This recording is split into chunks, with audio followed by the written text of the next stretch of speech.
Is Draymond a fake tough guy? Is he calculated? Meaning, what does that mean? That means that he is very good at engaging. Maybe he with just you. hasn't.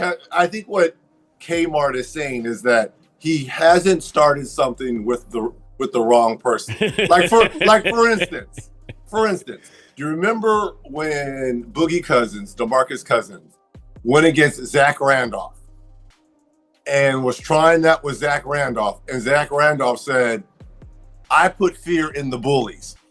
He picked on the wrong one, because DeMarcus used to go after just about everyone, but he wouldn't go after Zach Randolph, right? And I think that's what Kmart is saying. Like, you're not going after the real tough. You're not going after all the enforcers. Draymond Green just stepped into the wildest situation of his entire career, and it has nothing to do with anything happening on the court. One single word sparked a storm between two of the most intense competitors the league has ever seen, and now former stars are lining up on opposite sides like it's a showdown. Old locker room stories are getting dragged back into the light, and the whole basketball world is watching this thing spin out fast. This isn't some little online back and forth. This is personal. This is about pride, legacy, and two grown men who flat out refuse to back down for anyone. By the time you hear all this, it'll be clear why people are calling this the realest NBA drama we've seen in a long time. So here's how everything kicked off. Kenyon Martin pulled up to Gil's arena and dropped a comment Draymond just couldn't stay quiet about. He didn't stick to critiquing Draymond's game or his stats. He went straight to the core. He called Draymond soft, and even said Draymond is a fake tough guy who only goes after players who won't step back at him. Martin said Draymond's whole on-court energy is planned out, claiming it's not real force, it's just for show. Now in the NBA, you can say a dude's overrated, you can question awards, you can even say someone had lucky breaks, but calling a player fake or soft hits completely different. That's basically calling out the heart of everything they stand for, and no one takes that lightly. And Draymond? He wasn't letting that slide, not from anybody, and definitely not from someone who grew up in the same city. Both he and Kenyon came out of Saginaw, Michigan, and there's an unspoken bond there. Players from the same place usually look out for each other. So when Kenyon came at him like that, Draymond felt like he got blindsided. He thought there'd be at least some hometown respect between two guys who fought their way from the same streets into the league and built big careers. But instead of leaving it alone, Draymond threw one of the sharpest comebacks he's ever dropped. He fired up his podcast and called Kenyon Martin an underachiever. He said that for a former #1 pick, Kenyon's career didn't live up to the hype. 1 All-Star selection, 0 championships, 0 all-defensive teams, even with all the talk about him being an elite stopper. Draymond said that if he walked away from the game today, his resume would still stand stronger than Kenyon's ever did. And that's when everything blew up into a situation nobody could pretend to ignore. Okay, this message is to Kenyon and Draymond only. I'm going to talk about both of you guys to you guys. Kenyon, or first of all, Draymond. Let me talk about Kenyon first. Kenyon was... and I know you know this. This is how I'm going to talk about both of you guys. Kenyon was maybe the most elite defender, physically, communication-wise, intensity, all the things. That's who Kenyon was. Kenyon showed up. He had a chance at Rookie of the Year, but was coming off a major injury. Was still the #1 pick. That's how dominant he was in high school or in college. And when I got there, and I was a defender, Kenyon was so elite defensively. The Nets were picked to finish second to last. Go ahead, I know it was 25 years ago. We were picked to finish second to last in our conference. We led the conference start to finish and went to the finals. And that was because, in my opinion, of obviously Jason Kidd was our Steph Curry. But Kenyon Martin was our Draymond Green. Kenyon Martin wasn't letting any of that slide. He jumped straight onto Instagram Live and fired back with force. He broke down, step by step, why calling him an underachiever made 0 sense, and he came with receipts. He reminded everyone that he helped carry the Nets to the NBA Finals in just his second year in the league, something only 5 players in NBA history have ever done. Magic Johnson, Kareem Abdul-Jabbar, Bill Walton, Elgin Baylor, and Kenyon Martin. That's the whole list. That's the group he's standing next to, all legends, all icons, all Hall of Famers, and his name is right there with them. Then Martin dropped a stat that shook social media for real. He said Draymond has more games scoring 0 points, 46 of them, than games where he scored 20 or more, which is 44. Let that settle in. A 4-time All-Star and former Defensive Player of the Year has more scoreless nights than big scoring nights. Martin was basically saying, "How you calling me an underachiever when your offense ain't even showing up half the time?" But things got even wilder once NBA legends started chiming in. Reggie Miller, that Reggie Miller, the Hall of Famer who went toe-to-toe with some of the toughest dudes the league has ever seen, jumped in and backed Kenyon. Miller went on the Dan Patrick Show and broke down exactly what Martin meant when he called Draymond a fake tough guy, and he used an example everybody in the NBA world remembers. Miller brought up the time DeMarcus Cousins tried to intimidate Zach Randolph. Cousins had a reputation for barking at everyone, getting in people's faces, and trying to push his weight around. But when he tried that with Zach Zebo Randolph, it flipped on him instantly. Randolph looked at him and hit him with the coldest line ever. "I put fear in the bullies." Cousins backed off because he knew Randolph wasn't the type to let that slide. After that moment, Cousins didn't try that same energy with Zebo again. That was Miller's whole point. He said Kenyon's argument is that Draymond hasn't tested the real enforcers, the guys who would actually check him if things got too serious. According to Miller,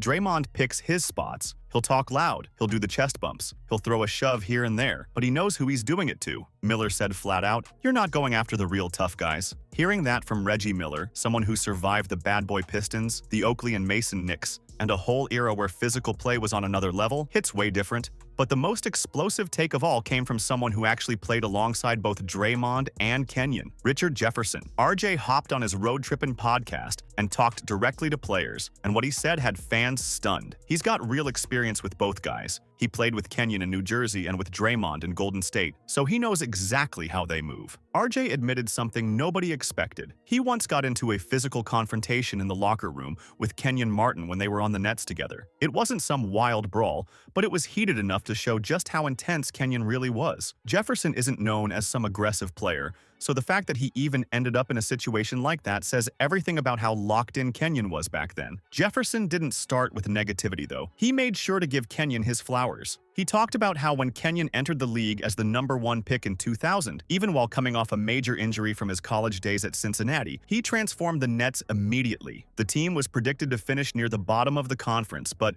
with Jason Kidd controlling the offense and Kenyon anchoring the defense, everything changed fast. The Nets went from afterthoughts to contenders and made it all the way to the NBA Finals. RJ said Kenyon might have been one of the most elite defenders he ever saw at that point. The strength, the communication, the intensity, it was all off the charts. Kenyon could guard point guards, wings, forwards, and centers, and this was during a time when big men were truly big, and the game was way more physical. Kenyon didn't just survive in that era, he dominated, and RJ made sure people understood. Kenyon wasn't just talking for attention, he was speaking from experience. He'd been in the battles, he'd dealt with the pressure, and he'd earned the right to speak on toughness because he showed it every night on the court. 1,000%. Kenyon Martin, guard 1 through 5. We could switch 1 through 4 with Jason Kidd and him. He could guard 1 through 5. He's skinny. He's a skinny boy. So the same toughness of being undersized and having to go against Alonzos and Tim Duncans and those dudes, Kenyon was very similar to you, Draymond, as an individual that would fight against people. Kenyon Martin was so, both of y'all have been to anger management, and rightfully so. Both of you guys have. And I've played with both of you, and you both need it, and it's also both of your guys' superpower, that intensity. That intensity is both of your guys' superpower, so I'm not surprised that two alphas in this space don't get along. I will not disrespect Draymond and all of his accomplishments, but I'm sure is not gonna disrespect Kenyon and his ability. He was a one-time All-Star, but think about it. He has no all-defensive team, I don't believe, but he helmed the #1 defense from my first year and my second year, our 2 NBA Finals years, right? Our 2 NBA Finals years. He helmed the #1 defense. He was the center. He was the 2. He was guarding every position. He was that dude. While he should have, in my opinion, it was maybe his rebounding numbers weren't high enough because you had the Ben Wallaces, you had those Dikembes. How are you not on an all-defensive team in Kenyon's defense unless you know, or if you're running those 2 top defenses, you should be on the all-defensive team. Now, let me say this about Kenyon. We went to 2 NBA Finals. We were tied 2-2 with Tim Duncan and the Spurs. Obviously, we lost to Shaq and them.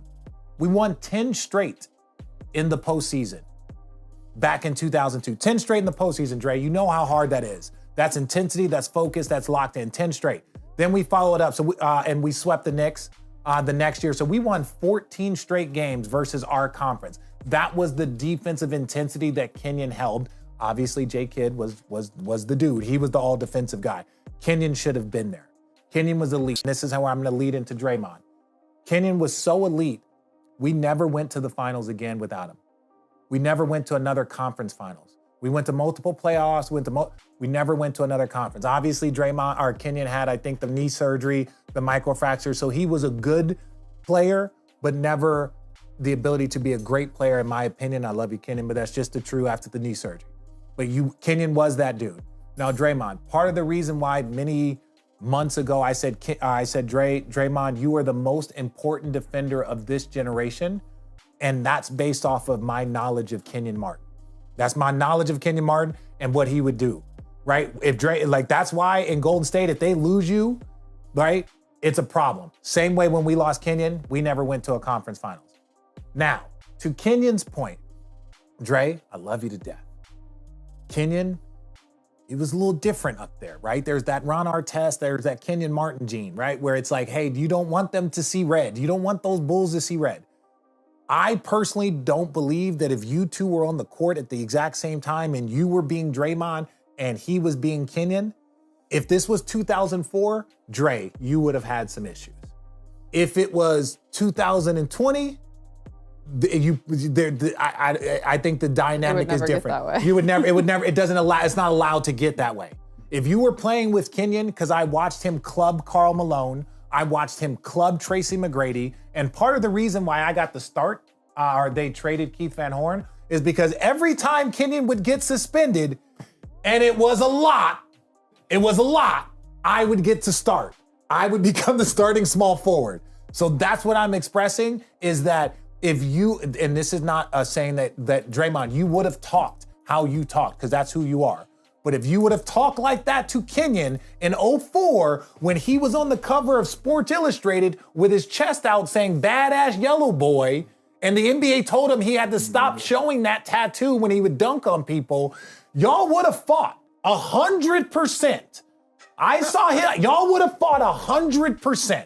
He did get suspended a lot. He got suspended a lot. He was on the cover of Sports Illustrated and it said flagrant flyer because he was flagrant fouling people. Who else does that sound like? Draymond, right? Y'all are very, very similar. You are both at your peak, elite defenders. So please stop arguing. Neither of you guys are gonna win this argument. You guys are not going to win it. You both are some of the greatest I've ever seen. You both are a little different, all right? But just know this, Dre, I will respect Kenyon because I fought him in a locker room, right? Because we were chirping back and forth. Why would you do that? Because I'm crazy too.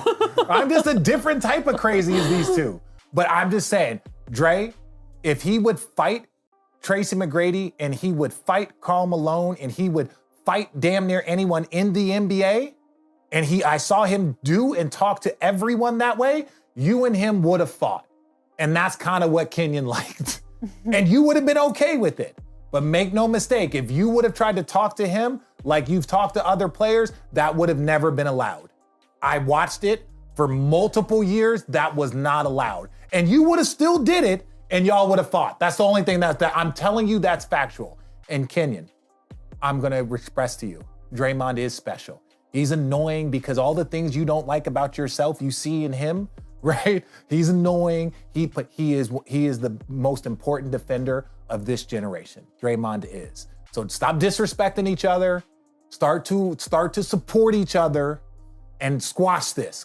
Because y'all both a little different, but what y'all both accomplished is game changing. Kenyon took a franchise with no relevance and took them to the finals based off of his defense. And once he left, they have not been to the conference finals since. That shows who he is, and it's very similar to who Draymond is. Shaquille O'Neal was in his prime, Tim Duncan was running the league, and Kevin Garnett was tearing through everybody with pure intensity. These weren't bigs who lived on the perimeter. These were 7-footers who punished defenders in the paint every single night. And Kenyon Martin, who was considered undersized for a power forward, would switch on to all of them without a second thought. RJ reminded people of something that gets glossed over way too often. The Nets made back-to-back NBA Finals runs in 2002 and 2003, and both seasons they had the #1 defense in the entire league. And the anchor of that defense, the guy who held it all together, was Kenyon Martin. He never made an all-defensive team even once, but he was leading the top defense in the NBA 2 straight years. How wild is that? Jefferson said the awards were biased. Kenyon didn't have gaudy rebounding numbers like Ben Wallace or Kevin Garnett, so voters slept on him. Add in his reputation for getting suspended, and it hurt him during voting season. But anyone who actually watched those Nets teams knew Kenyon was the pulse of their defense. He brought energy, toughness, intensity, all of it. Then RJ dropped the real shocker.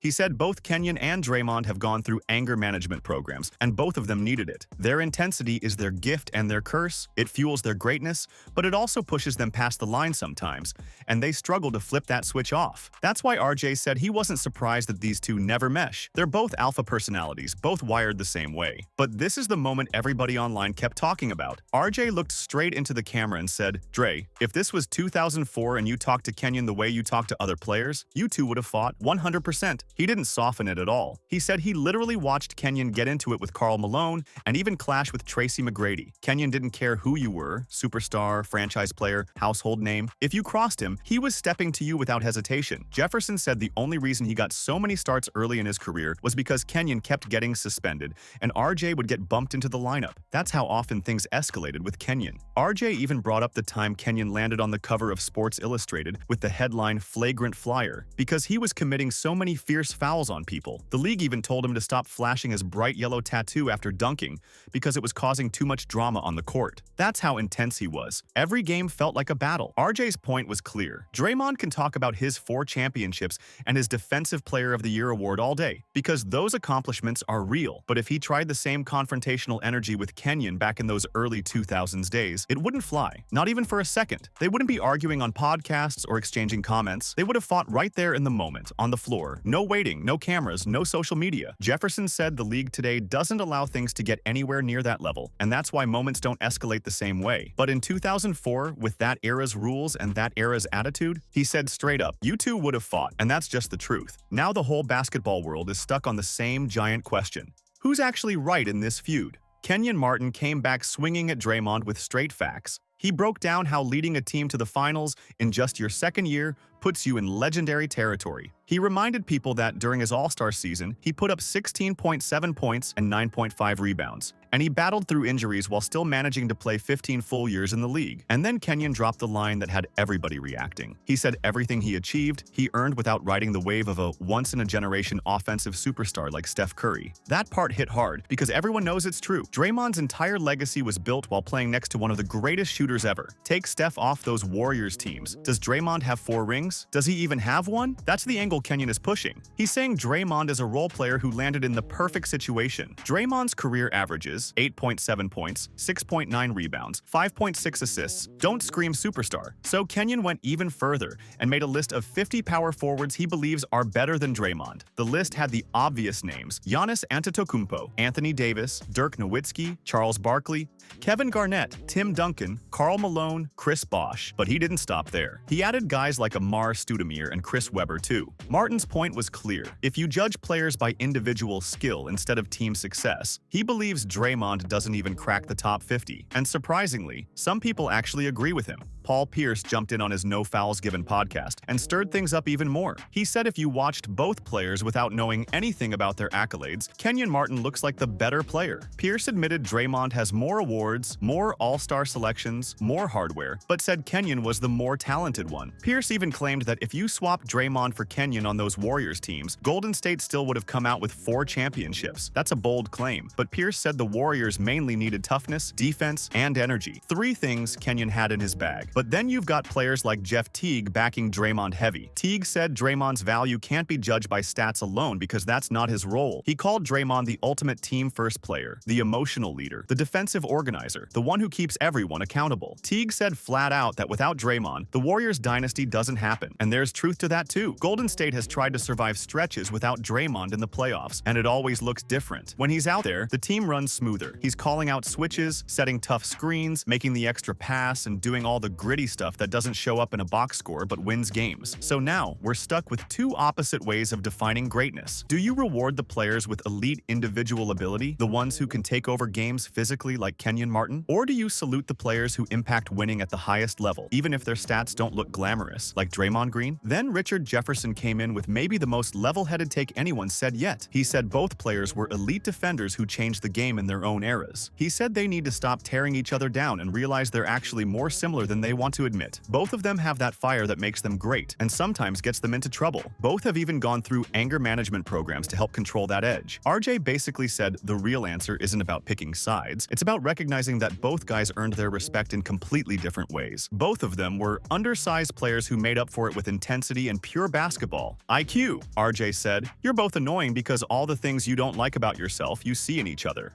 And honestly, that might be the realest line in this whole situation. Draymond looks at Kenyon and sees a version of himself, someone who talks nonstop, plays physical, and refuses to back down from anybody. And Kenyon looks at Draymond and sees a version of himself, someone whose intensity sometimes snaps right past the line. The difference between them comes down to eras and situations. Kenyon took a Nets franchise that had zero buzz and helped push them to back-to-back finals appearances. After he left, they didn't sniff the conference finals again. That's how much he meant to that squad. Draymond, meanwhile, has been a key piece of a dynasty, picking up 4 championships, but he's been surrounded by Hall of Fame-level teammates from day one. Then Kenyon dropped the invite that had everybody buzzing. He told Draymond he's welcome to come onto Gil's Arena anytime and talk this out face-to-face. He said, "There is an open invitation, brother. But you are not going to call me an underachiever. I stand on it. I played 15 years for a reason." That line hit hard. But here's the truth. Draymond probably won't show up. Deep down, both of these guys know that if you sit them in the same room, sparks are flying instantly. They're way too similar, too stubborn, too competitive, and too proud to suddenly flip into peaceful mode. And honestly, that's exactly why this whole thing has become must-watch hoop drama. We're seeing two players who defined toughness in different eras